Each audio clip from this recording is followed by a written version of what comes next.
መረጋጋትና ከራስ ጋር መሆን። ራሳችንን እናዳምጥ። እውነቴን ነው። ቁጭ ብለን እናዳምጥ። እንዲያው ምን እንደሆነ አንዳንድ ጊዜ እንደው ከሰው ተለይቶ ራሱ እንኳን አንድ ቀን ራሱ ቁጭ ማለት ብቻ ነው። ዝም ብሎ ቁጭ ማለት ዝም ብሎ እኮ ነው። ምንም ሳትጸልዩም ቢሆን እውነቴን አንድ አቡነ ዘበሰማያት ጧት አድርሳችሁ ቁጭ ብላችሁ ዝም ብላችሁ አስቡ እስኪ። ቆይ እኔ ማን ነኝ? ስሜ ማን ነው?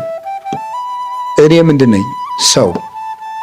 እኔ ምንድነኝ? ክርስቲያን። አሁን ምን እያረኩ ነው? እንደዚህ። ትናንትና ምን እያረኩ ነበር? እንደዚህ ሊሆን የቻልኩት በምን ምክንያት? እንደዚህ የደረሰባቸው አባቶችና እናቶች እንዴት ብለው አለፉት? እንደዚህ አድርገው። አሁን እኔ ማድረግ ያለብኝ እንዴት ነው? እንደዚህ። ይሄን ሳደርግ ለወደፊት የሚገጥመኝ እንቅፋት ምንድነው? እንደዚህ። ለዚያም መወስደው መፍትሄ ምንድነው? እንደዚህ ብሎ ማሰብ ይፈልጋል። አሁን እኮ ማሰብ የለም። የሚያስብ እኮ ሰው የለም። ይቅርታ ስለጠቀለልኩ ግን ስለማናስብም ጭምር ነው። ሰይጣን ምንድነው የሚያደርገን ካላችሁ እንዳናስብ ነው የሚያደርገን።